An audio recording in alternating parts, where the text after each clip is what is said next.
Robert sat in his grand study, the soft glow of a crackling fireplace illuminating the room. The shelves, lined with leather-bound books, stood as silent witnesses to his success that had brought him everything except peace of mind. His fingers drummed lightly on the armrest of his chair as he glanced at the framed photograph of his son, Ethan, sitting on the desk. It was a picture from a few years ago, taken on Ethan's graduation day. But even then, Ethan's easy smile carried a hint of detachment. He had always seemed more interested in the privileges of wealth than in the hard work it took to create it.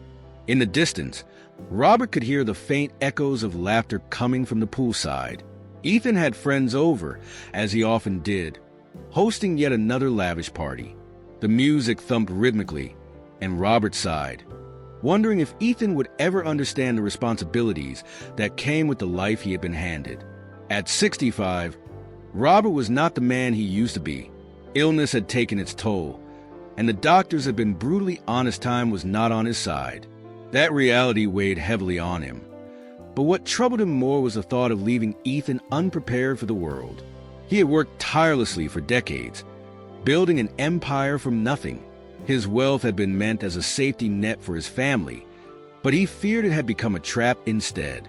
The laughter outside grew louder, and moments later, Ethan strode into the study, a drink in hand and a carefree grin plastered on his face. He looked every bit the part of a young man who had never known a day of struggle-expensive shirt, designer shoes, and an attitude that suggested life would always be this easy. "Dad, you should join us out there," Ethan said, leaning casually against the doorframe. "We've got the pool heated and the drinks are flowing. Live a little." Robert gave him a tired smile.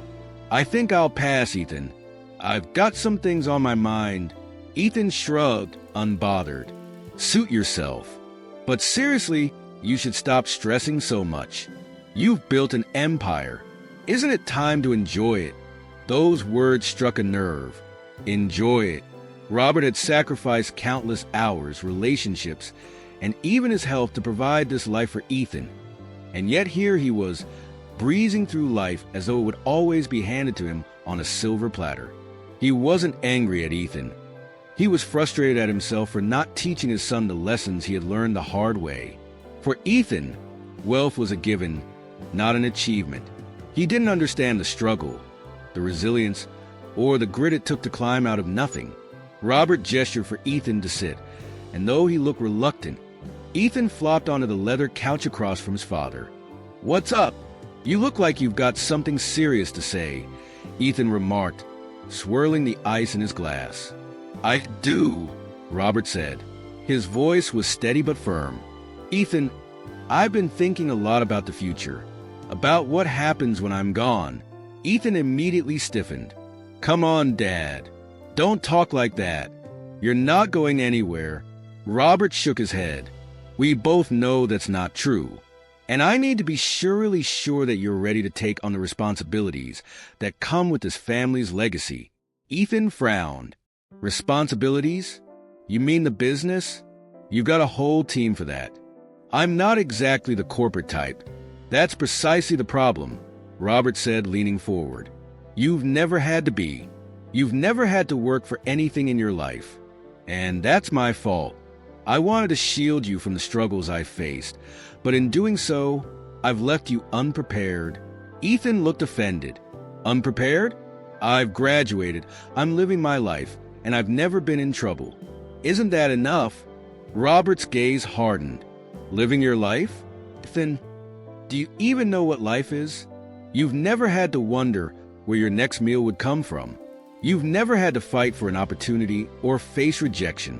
Do you think the world is going to coddle you the way I have?" The room fell silent, save for the faint crackle of the fire. Ethan shifted uncomfortably.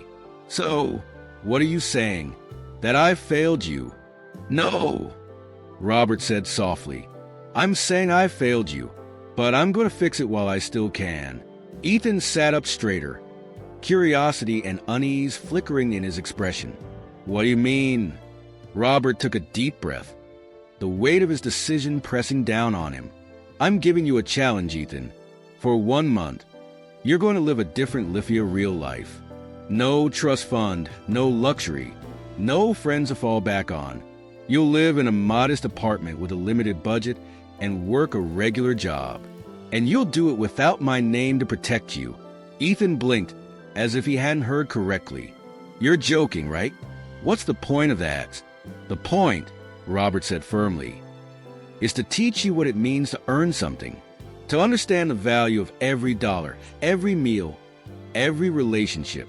Because if you don't, all of this, he gestured to the opulent study around him, will mean nothing when it's yours.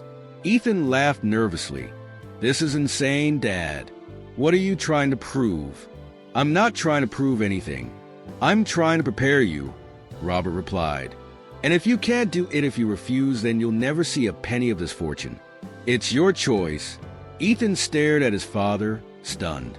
The confidence he usually carried seemed to waver for the first time. He opened his mouth to protest but stopped himself. There was something in Robert's tone, something resolute, that told him this wasn't a bluff. What happens if I do it? Ethan asked quietly. Robert allowed himself a small smile. If you do it, I'll share with you the most important lesson I've ever learned. And trust me, it's worth more than any fortune. The weight of the challenge settled over the room. For the first time in years, Ethan felt something unfamiliar, uncertainty. He glanced at his father, whose eyes held a mixture of determination and hope, and nodded slowly. Fine, I'll do it, but don't expect me to enjoy it. Robert leaned back, satisfied. I don't need you to enjoy it, Ethan. I just need you to learn. Ethan woke up in his new apartment to the sound of car horns blaring outside and the faint smell of something sour lingering in the air.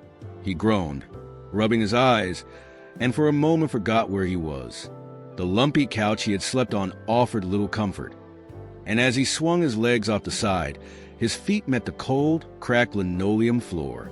He looked around the tiny studio apartment, bare walls, a single grimy window, and a kitchenette that seemed to mock him with its outdated appliances. This was nothing like the spacious, sunlit bedroom he'd left behind at his father's mansion. He stumbled into the kitchenette, intending to make coffee, only to remember he had forgotten to buy any. In fact, apart from a half-empty bag of chips from the vending machine downstairs, there was no food in the apartment at all. His stomach growled as a reminder of his poor planning. The realization hit him like a slap. This wasn't just an experiment. This was going to be hard. His first day began with a job search, a task he thought would be quick and easy. Robert had left him a list of places hiring part-time workers, and Ethan decided to start with the diner closest to his apartment. The walk there wasn't long, but it was far from pleasant. The streets were crowded, the sidewalks cracked, and the air carried a mixture of exhaust fumes and faint grease from food trucks lining the road.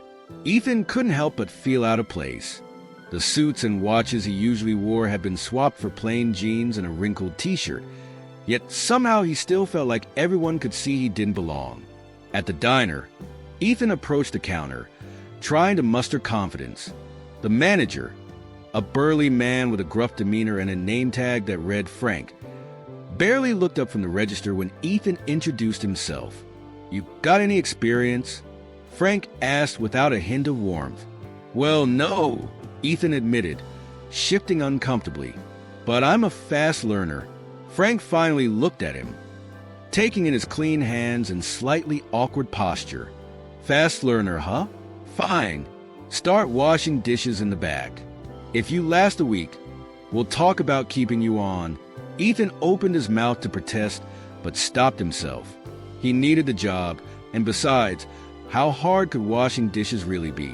As it turned out, it was grueling. Within hours, his arms ached from scrubbing stubborn grease stains off pans, and his back protested from leaning over the sink for so long.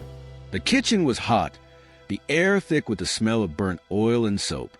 Sweat dripped down his forehead.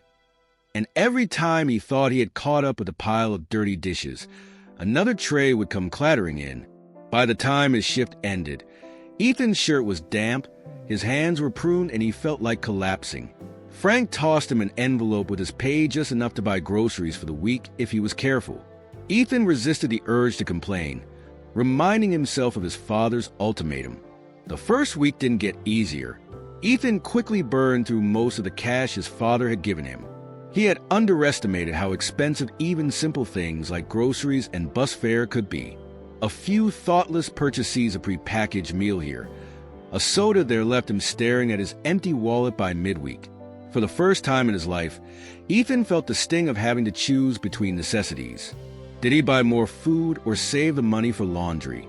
Did he skip the bus and walk to work, even if it meant being late? These were choices he had never imagined having to make. His second day at the diner brought its own set of challenges. He showed up late, having misjudged how long it would take to walk there. Frank was unimpressed. "You're not doing me any favors by showing up," he said curtly. "Be late again and you're out." Ethan bit back a retort, swallowing his pride. It wasn't as though he had other options. The other employees at the diner didn't make things any easier. Most of them were too busy to spare more than a nod in his direction. A few eyed him suspiciously, as though they could sense he didn't belong. One waitress, a non-nonsense woman named Karen, didn't bother hiding her disdain. "You don't look like you've ever worked a day in your life," she muttered as she walked past him. Ethan wanted to snap back, but she wasn't entirely wrong. His hands were soft and uncalloused, his posture too rigid for someone used to this kind of work. He was an outsider here, and he knew it. Back at his apartment, the reality of his new life hit him hard. The small space felt oppressive, and the constant noise from the street below made it impossible to relax. His phone sat on the table, tempting him. He could call his father, tell him he'd had enough. But every time he reached for it, he stopped himself. This was a test, and Ethan wasn't going to let himself fail, at least not yet. Hunger became another harsh lesson. After spending most of his paycheck on a few basics: bread, eggs, and instant noodles, Ethan realized just how little he knew about cooking. His first attempt at making scrambled eggs ended with a blackened mess in the pan, and the smell lingered in the apartment for hours. Instant noodles became his go-to meal, but even those grew tiresome after a few days. His body ached for the rich, flavorful meals he was used to, and the bland, processed food only added to his growing frustration. As the week dragged on, Ethan began to notice how much he had taken for granted. Simple things like a hot shower or a comfortable bed felt like luxuries now. The shower in his apartment barely trickled water, and the thin mattress on his couch left him waking up with stiff joints. He couldn't even escape into the internet. His budget didn't allow for Wi-Fi, and his phone plan didn't cover streaming or browsing. On one particularly rough evening, Ethan found himself standing in front of a vending machine in his apartment building, staring at the snacks behind the glass. He was starving, but the only cash he had left was a single crumpled dollar bill. He debated for what felt like forever before finally inserting the bill and pressing the button for a bag of chips. As he stood there eating, he realized how far he had fallen from the effortless comfort of his old life. By the end of the week, Ethan was exhausted, both physically and mentally. He had underestimated every aspect of this challenge, from the difficulty of the work to the constant pressure of making ends meet. He had begun the week with a sense of detached amusement, thinking he could handle it without breaking a sweat. Now he felt beaten down, humbled in ways he hadn't anticipated.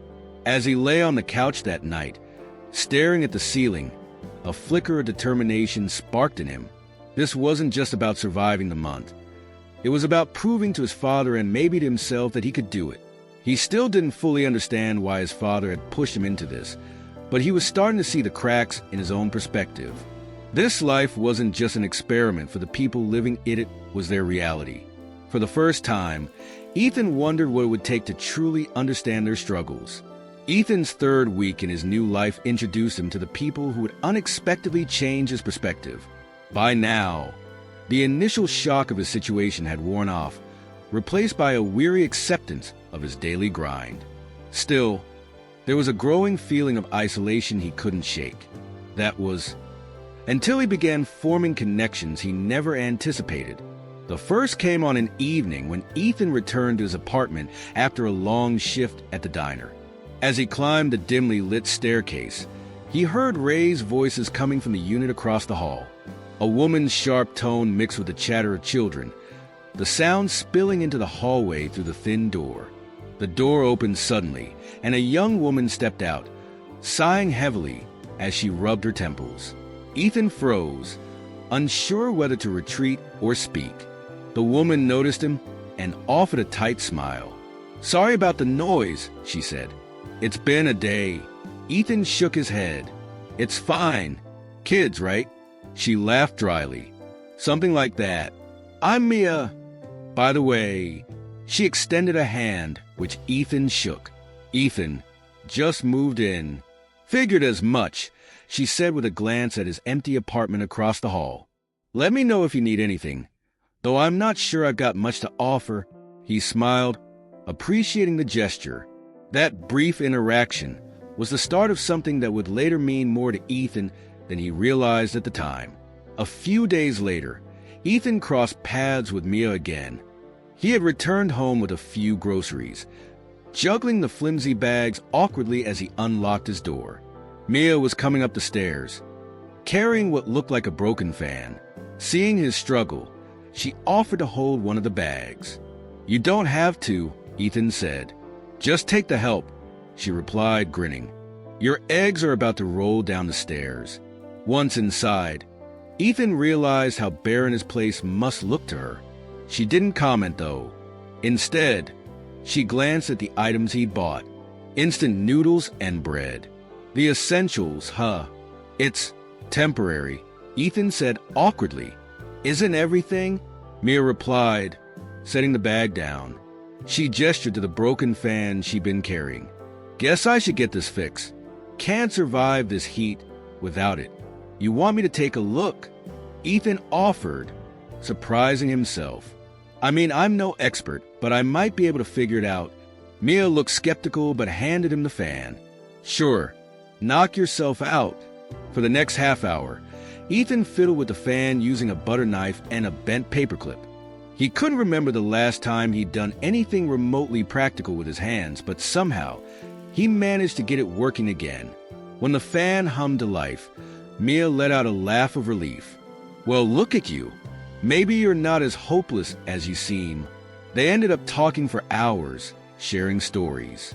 Mia explained that she was raising her younger siblings after their parents had passed away.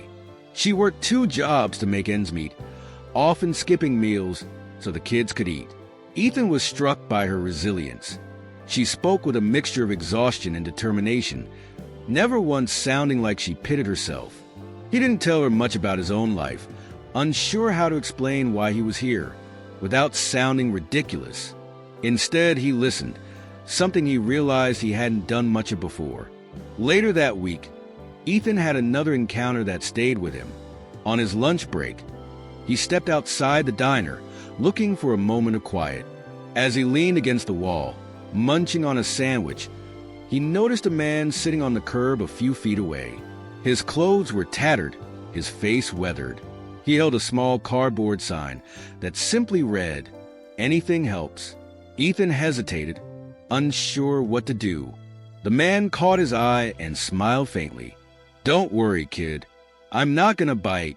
Feeling a pang of guilt, Ethan walked over. "Want half a sandwich?" The man chuckled. "Sure, as long as you're not giving up your lunch for me." Ethan handed him the remaining half and sat down next to him. "I'm Ethan." "Tom," the man replied. "Appreciate the sandwich." They sat in silence for a moment before Ethan asked, "How long have you been out here?" Tom finished for him. "Couple of years now. Used to work construction. Got injured. Lost a job. And well, the rest is history." Ethan didn't know what to say. He felt a growing discomfort, not at Tom's presence, but at how easily life could spiral out of control. Tom didn't seem bitter, though. He spoke about his life with a calm acceptance that Ethan found unsettling and admirable at the same time. As Ethan got up to head back inside, Tom called after him. "Thanks for sitting, kid. Most folks just walk on by." That simple comment stayed with Ethan. He began looking for Tom whenever he left work, often bringing him a coffee or a small snack. Over time, they talked more. Tom shared stories of his past, his love for his family before circumstances had torn them apart. Ethan couldn't help but wonder how different things might have been for Tom if someone had offered help when it mattered most. One particularly busy evening at the diner, Ethan found himself in the kitchen with Maria, a co-worker he had only exchanged a few words with before. Maria was a single mother in her early 30s, her face lined with the stress of someone who carried the weight of the world on her shoulders. She worked the evening shift, often rushing in late because of issues with childcare. That night, the kitchen was swamped with orders, and Ethan noticed Maria struggling to keep up. Without thinking, he stepped in to help, taking over some of her tasks. At first, she seemed surprised, then grateful. "Thanks," she said breathlessly. "I don't usually get much help around here." "No problem," Ethan replied. "I'm still figuring this place out myself." As they worked side by side, Maria began opening up. She talked about her kids, how they were her reason for everything she did. "I know this isn't where I thought I'd end up," she admitted, "but you do what you have to. I just want them to have a better shot than I did." Her words resonated with Ethan more than he expected. He had never thought about life as a series of sacrifices for others. His own upbringing had been filled with choices, not compromises. Listening to Maria, he realized how much he had taken for granted. These connections, Mia, Tom, and Maria began to weave themselves into Ethan's life in ways he couldn't have predicted. Mia became a source of grounded advice, someone who called him out on his cluelessness, but also encouraged him to push through. Tom gave him a new perspective on resilience and the importance of small acts of kindness. Maria showed him what it meant to persevere for the sake of others. They didn't pity him, nor did they make excuses for him. Instead, they shared their lives with an openness that made Ethan feel both humbled and inspired. For the first time, he began to see the world through eyes that weren't clouded by privilege. These weren't just people he was passing by, they were teachers, though they likely didn't realize it. And Ethan, for the first time, found himself genuinely wanting to learn. Ethan's turning point came not in a single moment, but as a series of small, transformative events that quietly reshaped his understanding of the world. By the fourth week, his initial bitterness had subsided, replaced by an uneasy acceptance of his new reality. He no longer viewed the people around him as strangers. They had become integral to his days. And without realizing it, their resilience, generosity, and quiet dignity were rubbing off on him. One evening, Ethan returned home from his shift at the diner, exhausted and hungry. As he approached his apartment building, he noticed a commotion on Mia's side of the hallway. Her door was ajar, and her younger siblings, 2 boys and a girl, no older than 10, were sitting on the floor, looking somber.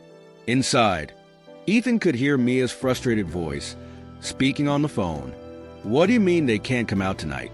I'm out of hours at work. I can't keep the lights on like this." Her voice cracked, and Ethan felt a pang of guilt for eavesdropping. A few moments later, Mia stepped into the hallway, still holding the phone. She forced a smile at Ethan, but her eyes betrayed her stress. "Sorry about the noise," she said. "We've had some complications. Is everything okay?" Ethan asked, genuinely concerned. Mia sighed, glancing at her siblings. "The power's out. Again. I've been trying to get the landlord to fix it, but he doesn't care. We'll manage." Ethan hesitated. "Do you need anything? I have candles, or maybe I can." "No, it's fine," she interrupted. But her siblings' downcast faces told a different story. Ethan thought about it for a moment. He didn't have much money left, but he remembered the last envelope Frank had given him at work. It wasn't a lot, but it was enough to cover groceries or utilities. He took a deep breath and handed it to Mia. "Here, use this." Mia stared at him, her expression a mixture of surprise and gratitude. "Ethan, I can't take your money. It's not much," he said quickly, embarrassed. "But you need it more than I do." Seriously, for a moment, she looked like she might refuse, but then her shoulders sagged, and she accepted the envelope. "Thank you," she said quietly. "You didn't have to do that." As Mia ushered her siblings back inside, Ethan felt an unexpected sense of warmth. It wasn't pride or self-congratulation, it was something deeper. He realized that helping Mia didn't feel like a sacrifice. It felt right. For the first time, he understood why she worked so hard for her siblings. The act of giving, however small, was its own reward. At the diner, Ethan had begun to earn the respect of his co-workers, though he hadn't yet noticed it himself. Maria, the single mother, often smiled at him now when he helped her during busy shifts. Even Frank, who rarely offered praise, had stopped grumbling every time Ethan walked into the kitchen. One afternoon, during a lull between orders, Maria leaned against the counter, watching Ethan as he wiped down a stack of plates. "You've changed, you know," she said almost casually. Ethan looked up, startled. "What do you mean?" "When you first started here, you looked like you didn't want to touch anything," she said with a smirk. "Now you're jumping in to help without anyone asking. It's a good look on you." Ethan shrugged, but her words stuck with him. He hadn't noticed how much his attitude had shifted. The work hadn't gotten easier, his arms still ached at the end of every shift, and the paychecks were still barely enough to scrape by, but he no longer resented it. Instead, he felt a quiet satisfaction in knowing he was contributing to something, even if it was just keeping the diner running smoothly. One night after his shift, Ethan decided to walk home instead of taking the bus. The air was crisp, and the streets were quieter than usual. As he turned a corner, he saw Tom, the homeless man, sitting on the curb with his usual sign. But tonight, there was something different. Tom was shivering, his thin jacket barely enough to keep the cold at bay. Without hesitation, Ethan approached him. "Tom, you okay?" Tom looked up, his face pale. "Just a little under the weather, I think." "It's nothing." Ethan frowned. "You can't stay out here like this. Come on, let me get you a room for the night." Tom shook his head. "I don't need charity, kid. Save your money." "It's not charity," Ethan said firmly. "It's just a friend helping another friend." Tom hesitated, but eventually relented. Together, they walked to the nearest motel, where Ethan used nearly all the cash he had left to pay for a room. Once Tom was settled, Ethan sat with him for a while, sharing stories about the diner and the people he had met. For the first time, Tom opened up about his life before the streets, his wife, his job, and the accident that had changed everything. Ethan listened intently, feeling a deep respect for the man who had endured so much without losing his kindness. When Ethan finally left the motel that night, he felt lighter, as though he had found something he didn't know he was searching for. Tom's gratitude had been genuine, but it wasn't the thanks that mattered to Ethan. It was the realization that his actions, however small, could make a difference. The turning point solidified during an unexpected moment at the diner. A wealthy customer had come in, dressed in an expensive suit, and ordered a large meal. As Ethan delivered the plate to his table, the man glanced at him and sneered. "Don't you have anything better to do than wait tables?" Ethan froze, the insult hitting him like a slap. For a moment, he wanted to lash out, to tell the man exactly what he thought of his arrogance. But then he took a deep breath and replied calmly, "Actually, I do. But someone has to do this job, and I'm proud to do it." The man scoffed, clearly unimpressed, but Ethan didn't care. He walked back to the kitchen, his heart pounding. He hadn't realized it until that moment, but he was proud. Proud of the work he was doing, proud of the friendships he had built, and proud of the person he was becoming. The old Ethan would have crumbled under that man's judgment, but the new Ethan stood tall. By the end of the week, Ethan had begun to see the world differently. The small acts of kindness he had received from Mia's initial offer of help to Tom's friendship had planted seeds in him that were now blooming. He no longer thought of himself as an outsider in this life. He wasn't just surviving anymore. He was learning to thrive in a way he never had before. As he lay on his couch that night, staring at the cracked ceiling, Ethan felt something he hadn't experienced in years: contentment. It wasn't because his circumstances had improved, they hadn't, but for the first time, he felt connected to the world around him.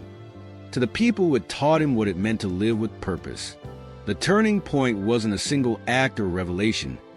It was a quiet, steady shift, one that left Ethan irrevocably changed.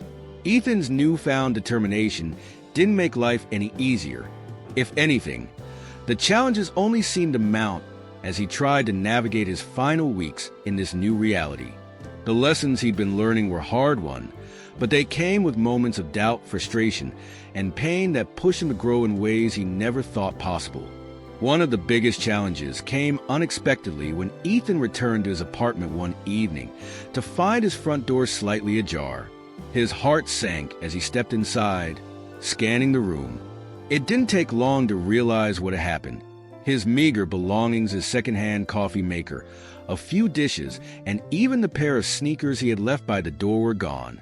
Someone had broken in, and though there wasn't much to steal, they had taken nearly everything. He stood in the middle of the empty apartment, the reality sinking in. For a brief moment, he felt the familiar urge to call his father, to demand that he put an end to the charade. But then he sat down on the floor, his back against the wall, and closed his eyes. This wasn't just about losing a few items, it was a reminder of how vulnerable this life could be. For the people who lived this way every day, there were no safety nets, no trust funds, no one waiting in the wings to bail them out. He was beginning to understand just how fragile survival could be.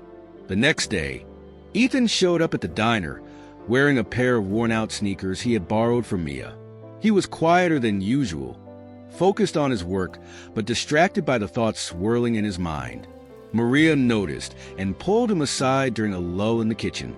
"You okay?" she asked, her voice laced with concern.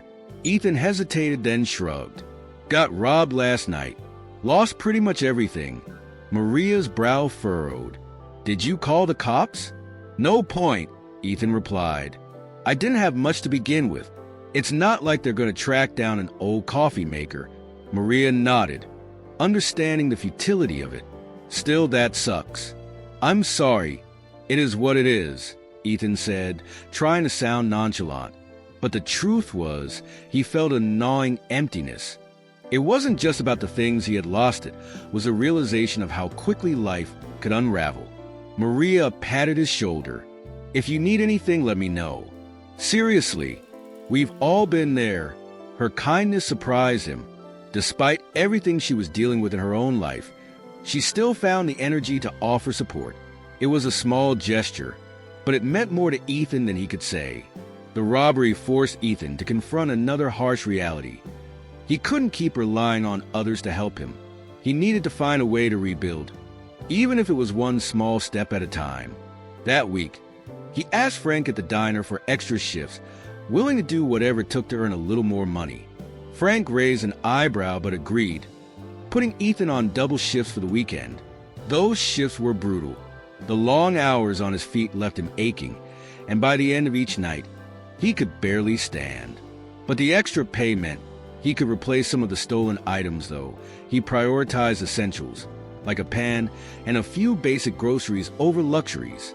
For the first time in his life, he found himself carefully budgeting, calculating exactly how much he could spend without falling short. It wasn't just the physical toll of the work that wore on him. It was the mental exhaustion, the stress of knowing that one wrong move, one unexpected expense could send him spiraling was always there, a weight pressing on his chest.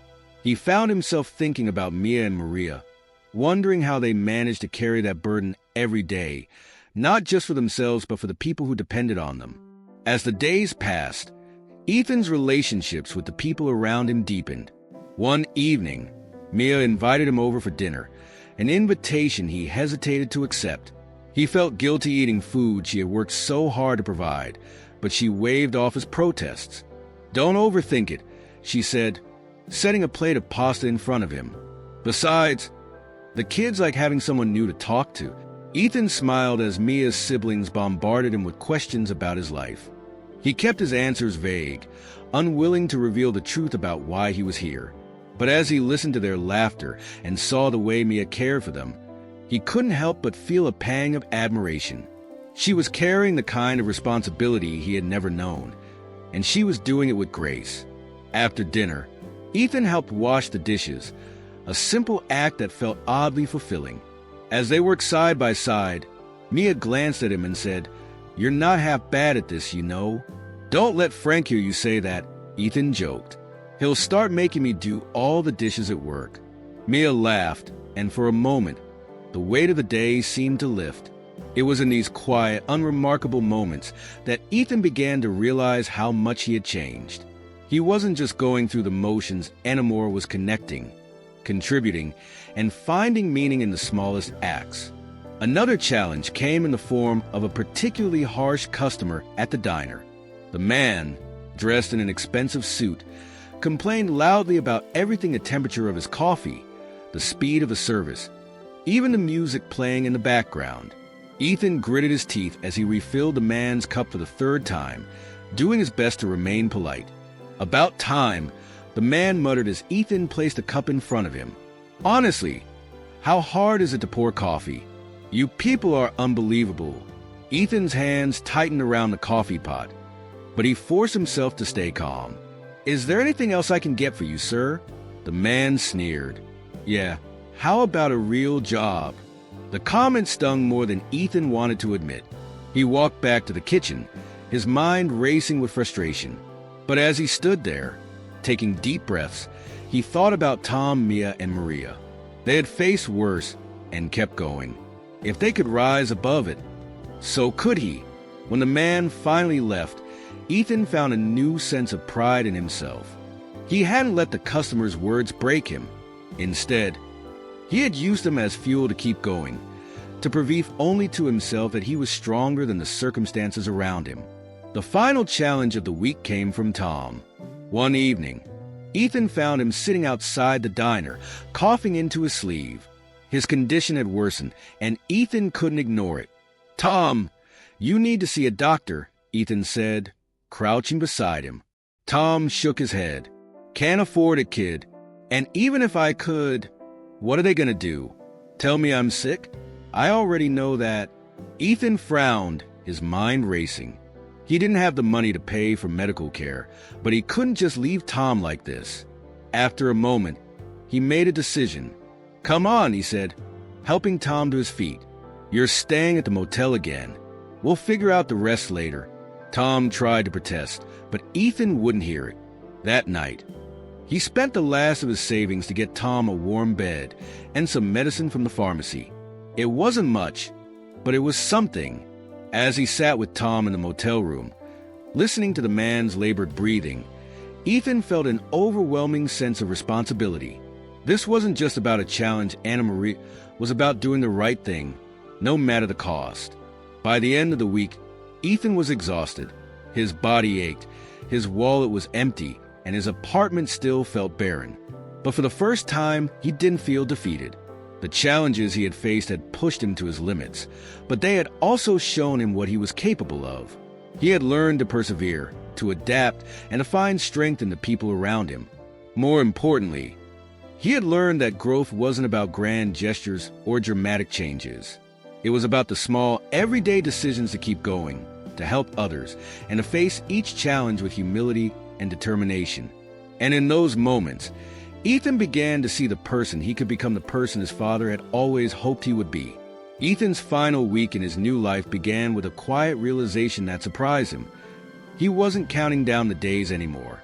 At the start of the challenge, every minute had felt like an eternity, and he'd been desperate to return to his old comforts. But now, the life he was living, while still hard and filled with uncertainty, felt strangely grounding. He didn't wake up dreading the day ahead. He woke up with purpose, even if that purpose was as simple as making it through another shift at the diner or checking in on the people who had become his new circle. On Monday, Mia stopped by his apartment with a plate of homemade cookies. It was a small gesture, but it caught him off guard. "Consider it a thank you for what you did last week," she said, referring to the envelope of cash he'd given her during her power outage. "I know it wasn't easy for you, but it meant a lot to me and the kids." Ethan took the plate, feeling a mixture of gratitude and guilt. "You didn't have to do this."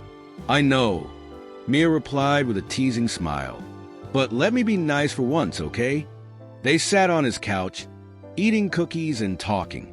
Mia's siblings poked their heads in, giggling at something silly Ethan said. The apartment, usually quiet and a little depressing, suddenly felt full of life. As they laughed together, Ethan realized how much he'd come to value these moments of connection. It wasn't about the cookies or the laughter. It was about the shared experience of being there for one another. The next day, Ethan's shift at the diner started like any other, but things took an unexpected turn during the evening rush. Maria, the single mother, received a call while plating food in the kitchen. Her face went pale as she listened, her hands trembling. Ethan could hear snippets of her panicked voice, something about her youngest child being sick and needing to go to the hospital. Without hesitation, Ethan stepped in. "Go," he told her firmly. "I'll cover for you." Maria hesitated, her eyes wide with gratitude and worry. "But Frank, I'll handle Frank," Ethan said, already tying an apron around his waist. "Your kid needs you." Maria left in a rush, and Ethan dove into the chaos of the kitchen. He wasn't a trained cook, but he'd spent enough time washing dishes and observing to know the basics. The orders piled up, and Ethan worked frantically to keep up. By the end of the night, he was drenched in sweat, his muscles aching, but he had managed to pull it off. Frank didn't say much afterward, but there was a rare flicker of approval in his usually gruff demeanor. Ethan didn't care about the recognition, though. What mattered was knowing that Maria's child was getting the care they needed and that he had done something to make that possible. Midweek, Ethan found himself thinking about Tom, the homeless man he'd been helping over the past few weeks. He hadn't seen Tom in a couple of days, and the absence nagged at him. On his lunch break, Ethan walked to the usual spot where Tom sat with his cardboard sign, but it was empty. He asked around, eventually learning that Tom had been admitted to a local shelter after collapsing on the street. Without hesitation, Ethan made his way there. He found Tom in a small, clean room, looking thinner and more fragile than ever.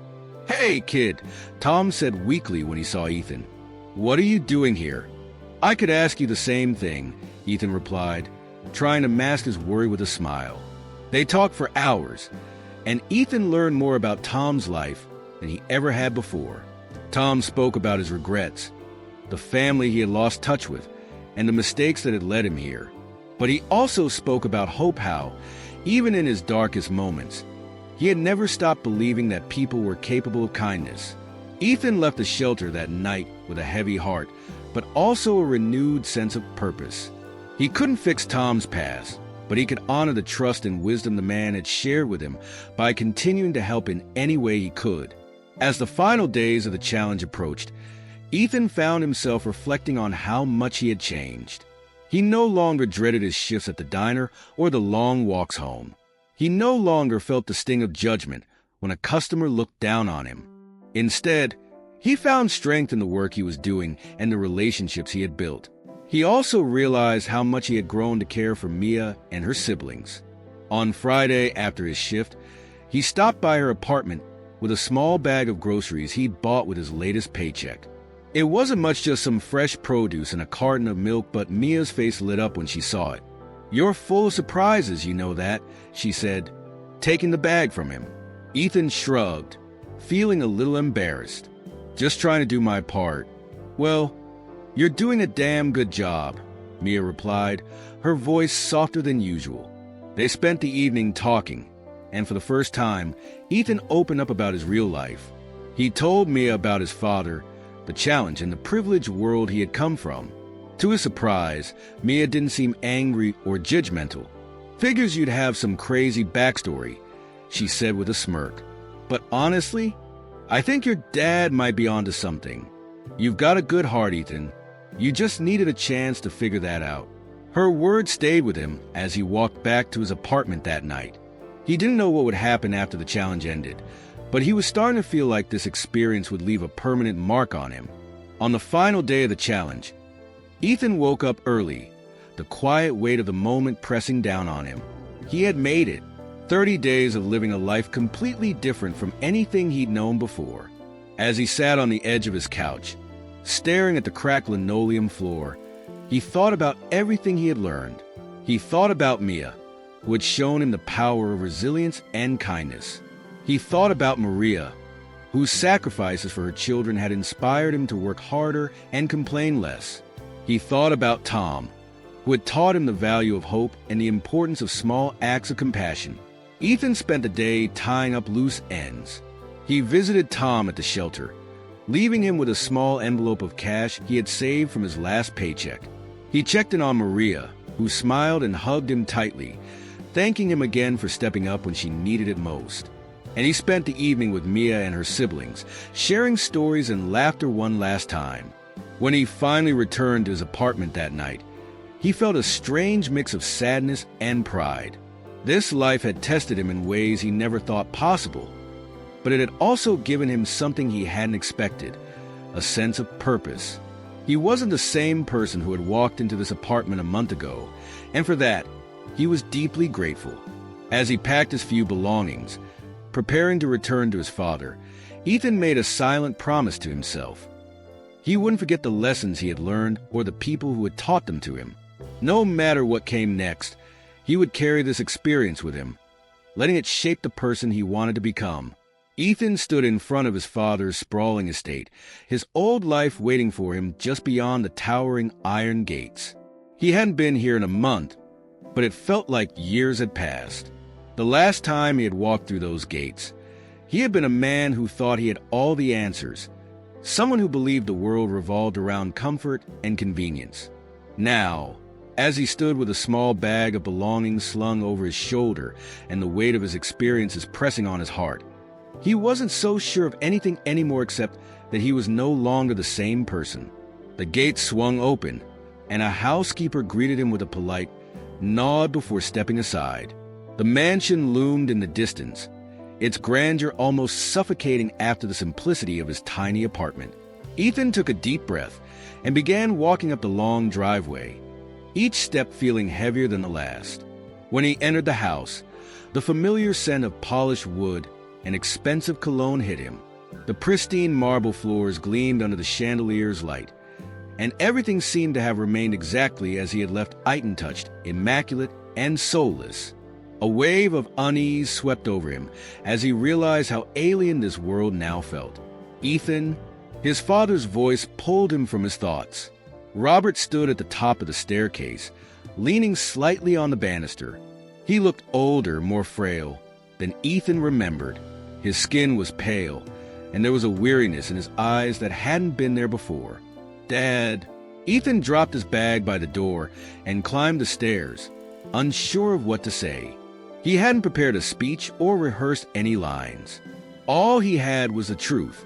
Robert gestured for Ethan to follow him into the study.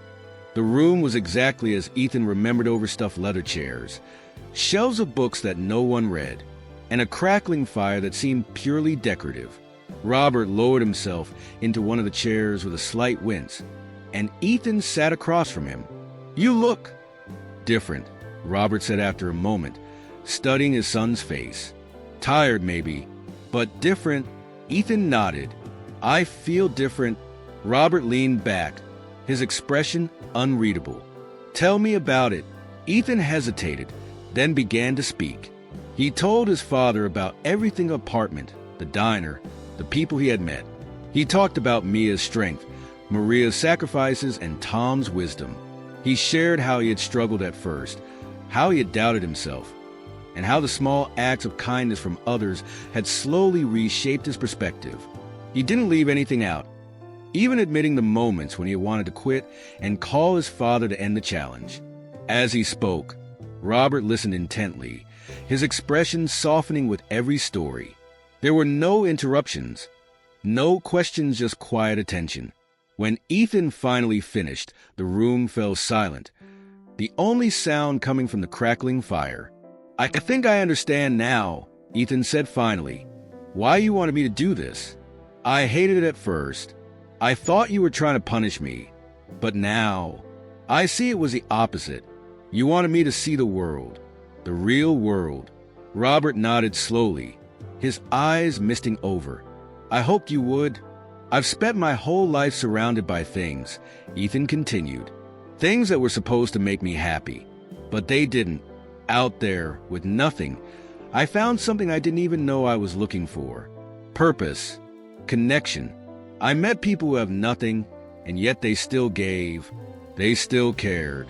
They taught me more about life in a month than I've learned in 24 years. For a moment, Robert didn't speak. He simply looked at his son, a mixture of pride and sadness in his expression. You've grown, Ethan. I can see it in you. But there's one more thing I need to tell you. Ethan's stomach tightened. He wasn't sure he was ready for what his father was about to say. My health is worse than I let on, Robert admitted quietly. The doctors aren't optimistic. I don't have much time left. Ethan felt like the air had been knocked out of him. He had known his father was sick, but hearing the words made it real. Dad, I needed to know, Robert interrupted, his voice steady despite the gravity of his words. I needed to know that when I'm gone, you'll be ready, not just to inherit the money or the business, but to live a life that matters, to carry on a legacy that's about more than wealth. Ethan swallowed hard, his throat tight. I don't know if I'm ready. Robert smiled faintly. You are.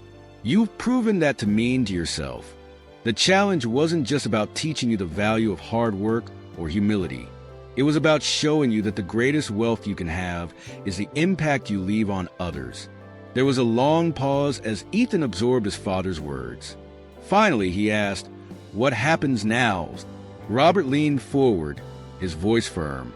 Now, I want you to take what you've learned and use it, not just to run the business or maintain the estate, but to make a difference. I'm leaving you the resources to start a foundation, one that helps people like the ones you met during your challenge. People like Mia, Maria, and Tom.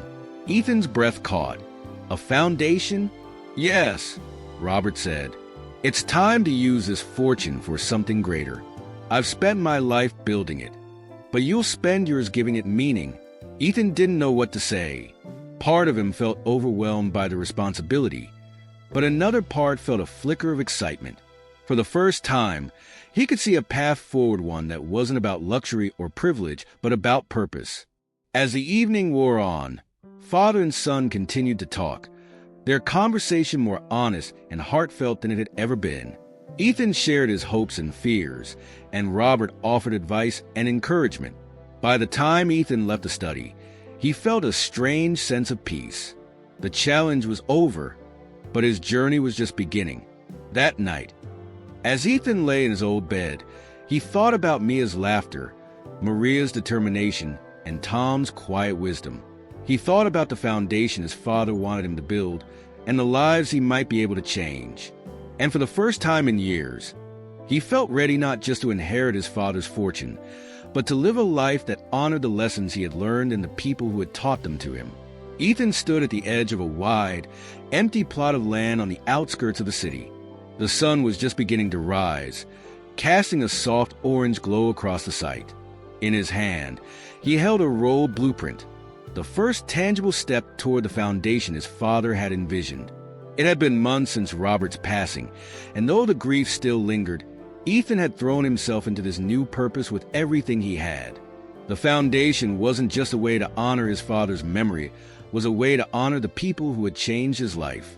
The project he was breaking ground on today was a community center, the first of many he planned to build. The center would serve as a shelter, a food bank, and a place where people could access job training and childcare. It was ambitious, but Ethan was determined. He could still see Maria's exhausted face as she juggled work and motherhood, and he remembered the pain in Tom's voice when he spoke about losing his family. This center would be for people like them, a place where they could find support and dignity. The construction crew arrived shortly after, and Ethan greeted them warmly. He didn't sit back and watch as they worked. Instead, he rolled up his sleeves and joined them, hauling materials and asking questions about the process. It reminded him of his days at the diner, messy, exhausting, but deeply satisfying. By the end of the day, his shirt was soaked with sweat, but the sight of the first beams being raised filled him with pride. Back at the foundation's temporary office, Ethan reviewed applications for the team he was building. He had made it clear from the start that he wanted to hire people who understood the struggles they were addressing. Maria was one of the first people he reached out to. When he called her, she was hesitant. "Me? Work for a foundation?" she asked, disbelief evident in her voice. "You're exactly who I need," Ethan said firmly. "You know what it's like to struggle, to work hard for your family. You've been in the shoes of the people we're trying to help. That's more valuable than any degree." After a long pause, Maria agreed to meet with him. When she arrived at the office, Ethan could see the nervousness in her posture. But as they talked, her confidence grew. She shared ideas for childcare programs and job fairs, her passion shining through. By the end of the meeting, Ethan offered her a leadership role at the center, and for the first time, he saw Maria smile without the weight of worry behind it. Mia, too, became an integral part of the foundation. Ethan had approached her one evening, showing her the plans for the community center and explaining his vision. She studied the blueprints carefully, her brow furrowed. "This is big," she said. "Are you sure you can pull it off?" "With your help, I can," Ethan replied. Mia's practical nature made her an ideal partner. She asked the tough questions, poked holes in the plans, and helped Ethan think through challenges he hadn't anticipated. But more than that, she brought heart to the project. She insisted on creating spaces for kids, inspired by her own siblings, and helped Ethan connect with local organizations that could provide additional support. Working with Mia was both inspiring and humbling. She didn't let him coast on his privilege or wealth, and she made sure he earned his place in this endeavor. Their late-night strategy sessions often turned into candid conversations about their lives and dreams. For Ethan, these moments felt like the foundation's true heartbeat, emerging of two worlds, working toward a common goal. One of the most unexpected developments came when Ethan tracked down Tom. After months of searching, he found him at a different shelter, still battling health issues but in better spirits. Ethan offered him a job at the community center, not as a token gesture, but because he knew Tom's experiences could help others. "You're serious?" Tom asked, his voice filled with both hope and skepticism. "Completely serious," Ethan replied. "You've got more wisdom than anyone I've ever met. I want you to share that with the people who walk through our doors." Tom hesitated, but eventually he agreed. When the center opened, he became a mentor for men struggling to rebuild their lives. His quiet strength and empathetic nature made him a trusted figure, and Ethan couldn't help but feel proud every time he saw Tom sitting with someone, offering guidance and support. The grand opening of the community center was both chaotic and exhilarating. Families, local leaders, and volunteers filled the building, marveling at the bright, welcoming spaces. There was a food pantry stocked with essentials, a playroom for kids, and classrooms for workshops on resume building and financial literacy. Ethan stood at the entrance, shaking hands and greeting visitors, but his focus was on the people who had made this possible. Maria was running the child care program, laughing as she showed parents the colorful play area.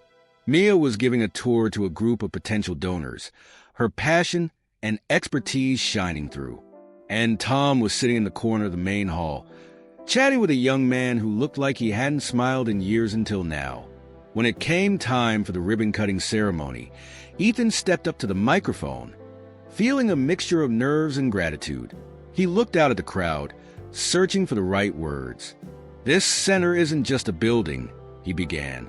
"It's a promise that no matter how tough life gets, there's a place where you can find help, dignity, and hope. I've seen firsthand how small acts of kindness can change lives. This is our way of paying it forward, of creating a space where everyone is valued." He paused, glancing at Mia, Maria, and Tom. "This isn't my success. It's ours. Every person in this room has a role to play in building a better future. And I'm grateful to each of you for being here." The crowd erupted into applause, but Ethan barely noticed. He was too focused on the faces in front of him, the people whose lives had already been touched by the center's work. In the weeks that followed, the center became a bustling hub of activity. Ethan spent long hours there, not because he had to, but because he wanted to. He worked side by side with the staff, unloading food donations, setting up workshops, and listening to the stories of the people who came through the doors. One evening, as he walked through the center, he saw a young boy sitting at a table with his mother, coloring a picture while she filled out a job application. The boy's laughter echoed through the hall, and Ethan felt a lump rise in his throat. This was why he was doing this. For the families who needed a safe place, for the individuals who needed a second chance, for the people who had shown him the power of compassion. Ethan's journey wasn't over, it had only just begun. But as he stood in the middle of the community center, watching lives change before his eyes, he felt something he hadn't felt in a long time: fulfillment. For the first time, he truly understood what his father had meant when he said that the greatest wealth was the impact you leave on others. Ethan wasn't just building a legacy, he was building a future, one act of kindness at a time. Ethan sat by his father's bedside, the soft hum of medical machines filling the room. It had been months since the foundation's first project had opened its doors, and though Ethan spent most of his days at the community center, he made a point to visit Robert every evening. His father's condition had worsened quickly, the illness draining his strength, but his sharp mind and quiet wisdom remained intact. Ethan could see the toll the fight had taken. Robert's once strong frame was now frail, his voice softer, his movements slower, but his father still carried an air of dignity. That evening, as Ethan arrived, he found Robert gazing out the window, his face illuminated by the fading sunlight. He had always loved sunsets, calling them nature's way of reminding people to slow down and reflect. Ethan pulled a chair close to the bed and sat down without a word. They had fallen into a comfortable silence during these visits, the kind that didn't require constant conversation to fill the space. "You've been quiet lately," Robert said after a while, his voice tinged with amusement. "Too much work." Ethan smiled faintly. "Busy, yes, but it's the good kind of busy. The center's running better than I could have imagined." Robert turned to look at him, his eyes filled with a mix of pride and curiosity. "Tell me about it. I want to hear everything." Ethan launched into the stories he had been saving for these moments. He told Robert about Maria, who had not only embraced her role at the center, but had also found a better school for her children. He described how Tom, once skeptical about joining the team, had become a source of comfort and guidance for so many of the people who came through their doors. And he shared how Mia's unwavering dedication had secured partnerships with local businesses, bringing in donations and volunteers that kept the center thriving. Robert listened intently, nodding occasionally. "You've built something remarkable," he said when Ethan finished. "But more importantly, you've become someone remarkable." The words hit Ethan harder than he expected. He looked down at his hands, suddenly feeling the weight of everything his father had done to bring him to this point. "I couldn't have done any of it without you. Without all of this." Robert shook his head. "Don't give me too much credit. I gave you the tools, yes, but you're the one who learned how to use them. That was always the point of the challenge, not to test you, but to show you what you're capable of." Ethan swallowed hard, trying to keep his emotions in check. "I just wish we had more time." "We always wish for more time," Robert said softly. "But what matters is what we do with the time we're given. And you've used yours well, Ethan, better than I could have hoped." As the evening wore on, Ethan found himself reminiscing about his childhood. He shared memories of moments he had long forgotten, playing catch in the yard, learning how to ride a bike, the rare family dinners when Robert wasn't working late. They laughed over the stories, even as a hint of sadness lingered in the air. "I wasn't always the best father," Robert admitted suddenly, his voice tinged with regret. "I let the business consume too much of my life. I thought providing for you was enough, but I see now that I could have given you more of myself." "You did what you thought was best," Ethan replied, his voice steady. "And honestly, I think this challenge was your way of giving me the part of you I needed most." Robert smiled faintly. "Maybe you're right. Either way, I'm glad I got to see the man you've become." Ethan reached for his father's hand, gripping it tightly. "And I'm glad I got to know the man you are. Not the businessman, not the millionaire, just my dad." They sat in silence for a while, the weight of unspoken words filling the room. Ethan thought about all the things he still wanted to share with his father, all the moments he wished they could experience together. But as he looked at Robert, he realized that his father already knew. There was nothing left to say that hadn't already been expressed in the way they had come to understand each other. The next morning, the call came. Ethan had been at the center, working with Mia to prepare for a new mentorship program, when his phone buzzed. The nurse's voice on the other end was calm but somber, and Ethan felt the air leave his lungs. He rushed to the house, his heart pounding with a mixture of fear and inevitability. When he arrived, the house was quieter than it had ever been. The staff moved silently, their faces solemn. And Ethan knew before he even stepped into the room, Robert was gone. He walked to the bedside, his chest tight with grief. Robert's face was peaceful, as though he had simply fallen asleep. And Ethan couldn't help but feel a pang of gratitude that his father's final moments had been calm. But the emptiness that followed was overwhelming, and for a long time, Ethan just stood there, letting the reality sink in. The days that followed were a blur. The funeral was small and private, just as Robert had wanted. Friends and colleagues shared stories about his generosity, his determination, and his vision. But it was Ethan's eulogy that left everyone in quiet reflection. "My father taught me many things," Ethan began, his voice steady despite the lump in his throat. "He taught me about hard work, about perseverance, and about the importance of using what you've been given to make a difference. But the greatest lesson he taught me came in the last months of his life. That true wealth isn't measured by what you have, but by what you give." He paused, glancing at the faces in the crowd. "I'll spend the rest of my life trying to live up to the legacy he left behind. Not the money or the business, but the values he instilled in me. And I hope that, through the work we're doing at the foundation, his vision will continue to touch lives for years to come." As he stepped down, the applause was quiet but heartfelt, a reflection of the man Robert had been and the son he had inspired. In the weeks that followed, Ethan threw himself into the work of the foundation. Grief lingered, but it no longer felt paralyzing. Instead, it became a source of motivation, a reminder of why he was doing this. Every time he walked through the community center's doors, he felt his father's presence guiding him, encouraging him, and reminding him of the promise he had made. One evening, as Ethan stood in the center's main hall, watching families share a meal, he felt a sense of peace. He thought of Robert's final words, the pride in his father's voice, and the legacy they had built together.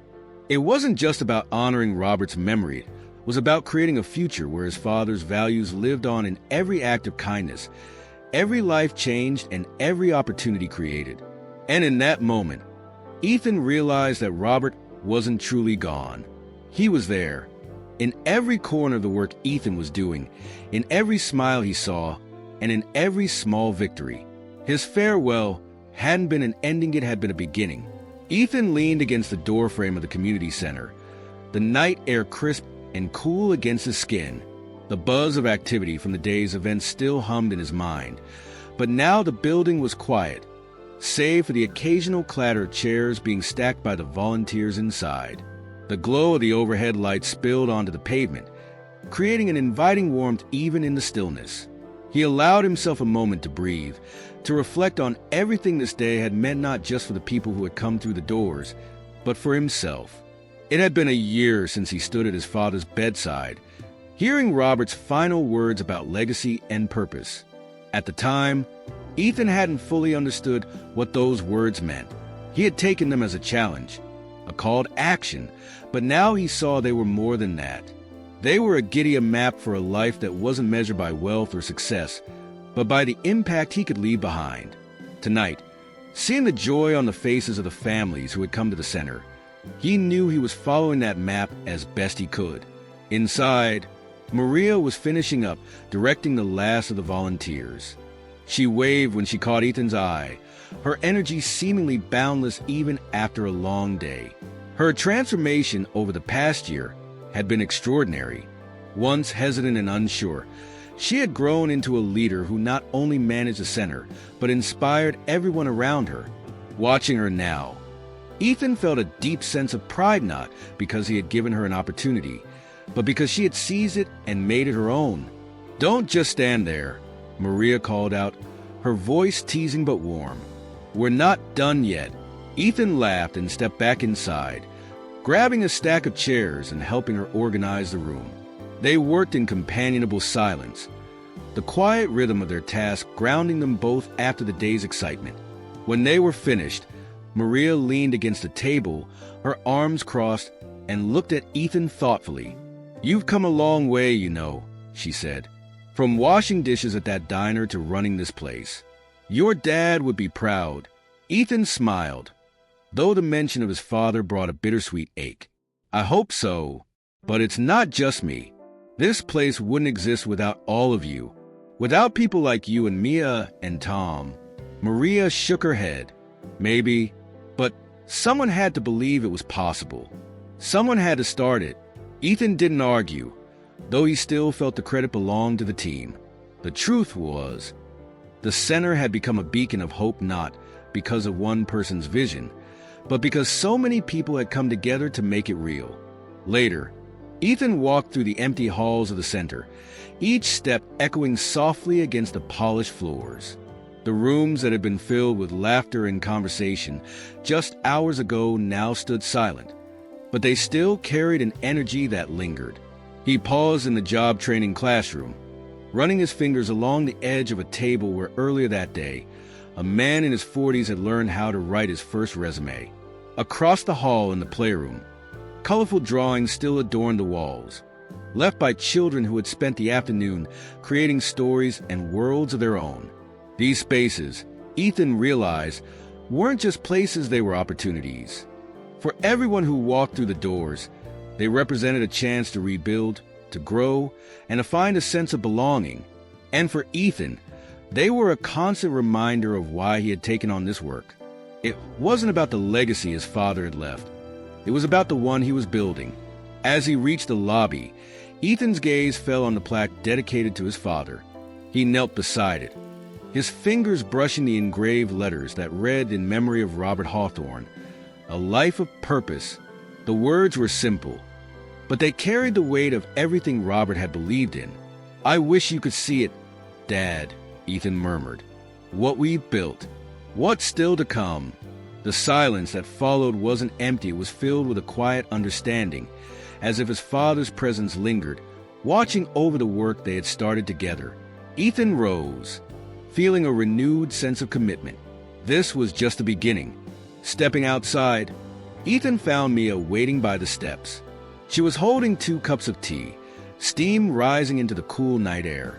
She handed one to him without a word, and they sat together on the top step, looking out at the city lights. The streets were quiet, the chaos of the day giving way to a peaceful stillness. "Long day," Mia said after a while, her voice soft. "Yeah," Ethan agreed, "but a good one." Mia nodded, taking a sip of her tea. "You know, when you first told me about this place, I thought you were crazy. I didn't think it would work. And now," Ethan asked, glancing at her with a smile. "Now I think you're still crazy," she said with a grin. "But I'm glad you are. This place, it's something special." They sat in silence for a moment, the weight of the day settling around them. Ethan thought about everything they had accomplished and everything still left to do.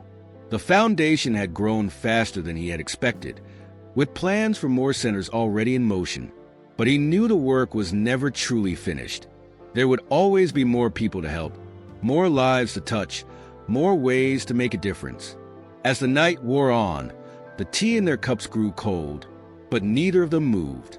Ethan found himself thinking about the people who had brought him to this moment: Mia, Tom, and, of course, his father. Each of them had shaped him in ways he couldn't have imagined, and their stories were woven into the fabric of the foundation. "I think he'd be proud of you," Mia said suddenly, as if reading his thoughts. Ethan didn't respond right away. Instead, he looked out at the stars, his mind quiet but full. Finally, he said, "I hope so. But more than that, I hope he'd be proud of what we've all done. This isn't about me. It never was. Mia smiled, leaning her shoulder against his. That's why it works. As they stood to leave, Ethan turned back to look at the center one last time. The building stood tall and steady, its windows glowing faintly against the dark sky. It wasn't just a structure, it was a testament to everything they had built together and everything they still hoped to achieve. "Come on," Mia said, pulling him gently toward the parking lot. "We got a lot to do tomorrow." Ethan followed, a small smile on his face. The road ahead was long, but he wasn't afraid of the challenges. He was ready for them. This wasn't just about continuing his father's legacy, it was about creating one of his own. And as he walked into the quiet night, he knew he was exactly where he was meant to be,